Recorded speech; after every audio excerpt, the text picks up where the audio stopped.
I want to stand on existing protocols. I recognize the stakeholders on the I table, stakeholders from Bells University, honorable from Nasarawa State, stakeholder from Microsoft. You are highly recognized. When I was engaged to come and present, that has to do with women inclusion in digital technology space, I was asking myself, why, But I believe that NACOS must have identified a value in me. While I was working on the presentation, I was looking at it from the position of, how do we have more female in the tech sector, building their own businesses, right? Adding value, to the community, adding value, to the stakeholders. And that is going to be the direction of my presentation today. More importantly, across how do we build institutions, how can you, especially female, build institutions that will address customer pain points. So the first slide shows how I want to approach this presentation, talking about the current realities. Where are we today when we talk about women in tech, female in tech, where are we today? What are the challenges that we are currently experiencing? And what are the other solutions that we can provide in addressing customer pain points? But current realities is clear. We all know that we have less female participation in digital technology ecosystem today. We all know that, and that's why we are here. We're looking for solutions to address, that challenge. We've got very low empowered, opportunities for women. We have good Microsoft doing a great job in this area, but we have low empowerment opportunity for females, for women to participate in technology ecosystem. We've got extremely low female entrepreneurs and founders. That also points out to what the executive director has presented earlier. I also feel that it's very important that we look at the key stats so that we can better understand what is this challenge. Why do we need more women in the tech space? Why do we need to take this as an action point? Why do we need to take it as something very critical for us to address? So if you look at the key stats, this is the global key stats now. You are looking at, we have 10.9 female CEOs or top executives in the world. So we have over, in our mathematics there, you have 80.1% that are male. We also have 25 female in large tech companies. Now, this is not even executive. So when you look at large tech companies that we know today, the likes of Amazon, the like of Meta, Facebook, the like of Salesforce, Twitter, we only have 25 female working in that, in the so-called organization, the big tech company. We have 37 female tech startup founders. So what that tells us again is that we have less female that are even working in top tech, companies. We have low female, that are also founders. So across all the verticals, there's a lot of work for us to be done, for us to have more women in the digital technology space. So when we now drill down, we look at the world, let's look at where we are in our country. So because it's better we look at from the global stage, but we also need to narrow it down to where we are in our country. So where are we? 5 female CEOs in top executive in tech industry. So in Nigeria, we only have 5%, as female in tech. We have 30% female in tech companies. Better, slightly better than the global stats. The global stat was showing us 25%. Nigeria is 30%, but it's quite low. We also have 15.6% female startup founders, right? So it's still low. And what we are going to be discussing is going to be how can we, be founders? How can we set up, develop innovative solutions in addressing customer pain points? Next slide is talking about, so haven't seen these challenges, right?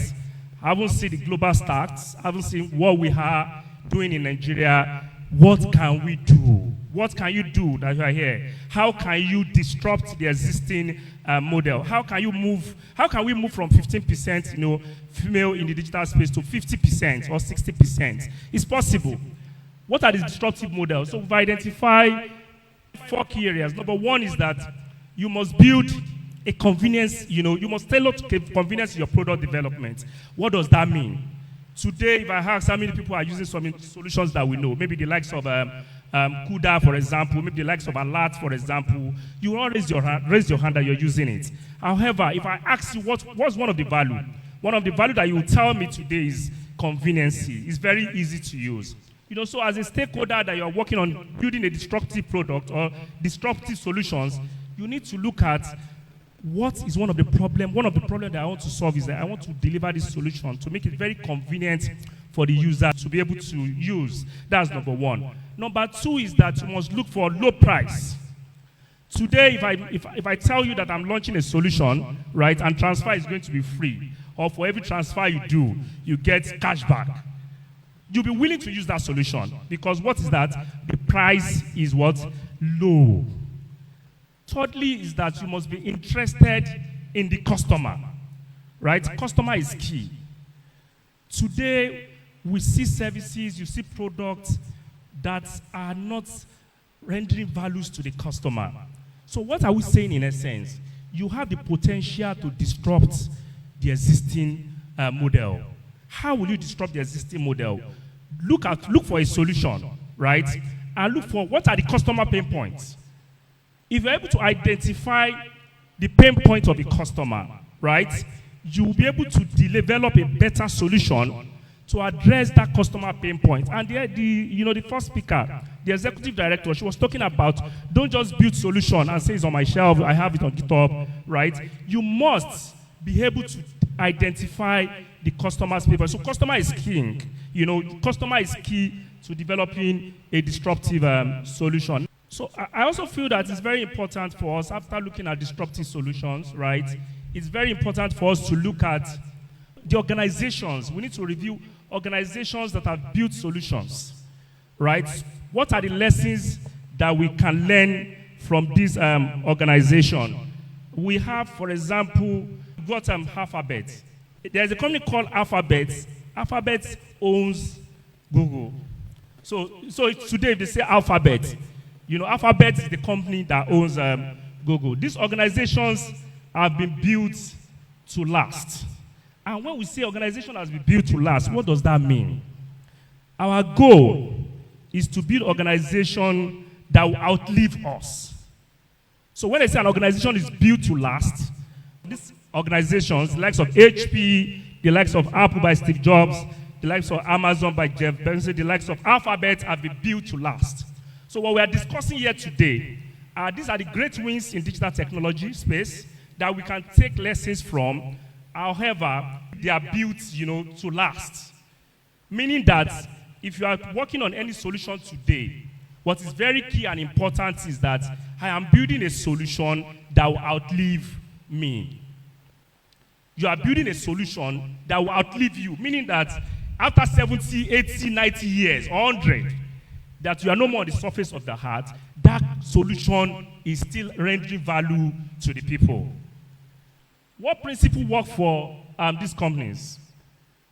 The companies that have been built to last, the likes of HP, the likes of Alphabet, the likes of Amazon, what are the principles that work for those companies? It's very important that we understand the principle that work for the company. Because while you are trying to develop solution, you come across challenges. These guys that have built these companies, they've come across a series of challenges that they were able to address.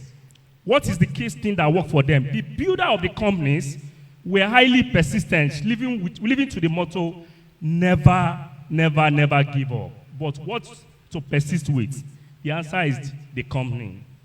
Now, the company may not be the case here, but your product, you must be ready, prepared to kill, revise, and evolve the ideas. So when you conceptualize an idea today, if you believe that, I think my idea is going to take me to the market, my idea is going to add value, it is good to have that understanding. However, so there's a concept that you call minimum viable product, MVP. So when you launch that product and you have challenges with that product, you must be fast. There's also a concept we call agile approach. You must be fast enough to revise that solution. In some cases, you may have to kill that solution and develop another solution. For we that we often engage venture capitalists, the guys that put funding into businesses, what they will tell you is that they don't invest in ideas. Right? What does that mean? They don't invest in ideas, but they invest in people. So if I want to invest in you now, for example, I will not really invest in your ideas, but I want to see that desire in you.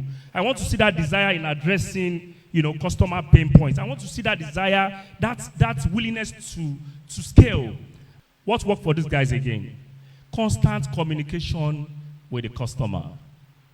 Constant communication with the customer. Asking them to create, replenish, and use the service. If you see today, some organizations, they will send you, especially the telcos, they will send you this, they will send you different SMS. They want you to try the solution. Because they know that if you try the solution, they will engage you for what? For feedback. So, if you are even developing a solution today, in your ecosystem, in this campus, or anywhere you find yourself, if you are developing a solution or you conceptualize an idea, you can quickly develop small thing and send it to your colleagues to test. They are your customer. They will test, they will give you feedback, and you work on those feedbacks to make it better. Feedback is a gift, as one of my mentors usually, said. Okay, this slide explains innovative product delivery techniques. And why is this slide important? This slide is very, very important because if you conceptualize a product today and you are willing to take the product to the market, how do you approach it?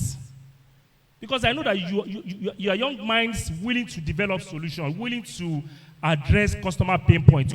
How do you address it? There are 8 steps. Number 1 is that idea generation. Idea what? Generation. You have ideas. You can have 10 ideas. Idea generation. That's the first stage in product development or in addressing customer pain points, in coming up with solutions. You generate ideas. You can have 5 ideas solving different, customer pain points. Idea generation is number 1. After idea generation, the next thing is idea selection. Because you can have 10 ideas, but you have to select which of the ideas do you want to work with. So we have idea selection as number 2. So if I have 10 ideas, I must be able to streamline it even to the minimum, maybe 1. Number 3 is that concepts and hypothesis testing. So what does that mean? If I conceptualize that I need to build a solution that will address all the pain points of students in Nigerian university, very good concept. Maybe you have identified a pain point. But you will test the hypothesis. How? You may pick Bell University, University of Technology. You pick the school. You develop that solution for the students in that school. Or you can even streamline it to the level of you develop the solution for students, in computing department or computer science. You are testing hypotheses. That is at the concept. So number 1 is that idea generation. Number 2 is that idea selection. Number 3 is that concept and hypothesis testing. Because you must test the hypothesis, you must validate it. Once it's successful in that level, how do you know it's successful? If you look at the tech companies, the big tech companies, they will tell you beta version. Isn't it? They will send a mail to you that they want you to participate in the beta version of the solution. What are they trying to do? They are picking a cluster of people to test what they're about to release to the market. Once they get the feedback that there are a series of issues and the like, they will not launch it. They will take it back to go and work on those feedback, select some other cluster of people, again, for the next iteration before they take it to the market. So concept is very important. If you conceptualize any ideas, you must, test the hypothesis. The next one is market strategy and development. What does that mean? Once you know that your product has been accepted in this university, for example, you start looking at how do you want to price it. How do you want to price that product? In monetizing the product. Business analysis. Once you finish pricing and you done business analysis, the next thing you do is now developing the whole solution. And that is why, as young minds, you don't conceptualize that I want to develop a solution for all the university in Nigeria. You now start developing that solution that will address all the university. No. You don't work that way.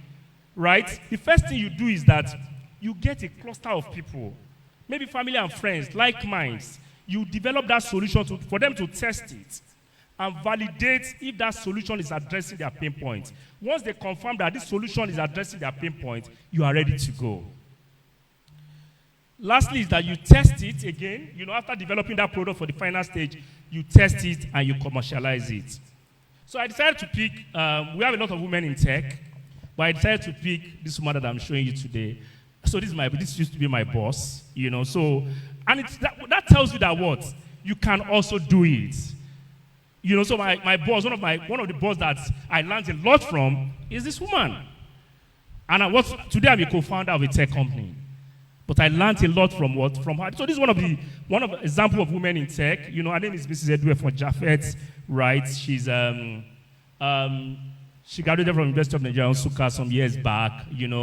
She studied computer science, which is the president of NACOS. Say great NACOS, Abi. Am I right? Great NACOS from Nigeria. I tried, right? so she studied computer science. But look at her profile. Today, she's the managing director and CEO of a subsidiary of Guarantee Trust Bank, GTCO. Right? So she used to be the group head of business solution group in GT Bank. She was the group head of IT compliance and strategy. She was the head of application development, head of all the teams that are developing in Guarantee Trust Bank. All the internet banking, most of the solutions in Guarantee Trust Bank, they develop it from their team in-house. They don't. So it tells you that what? Why am I showing you this? I'm showing you this that you can do more than this woman. I learned a lot from her, and she's in tech. Got kids and managing her home.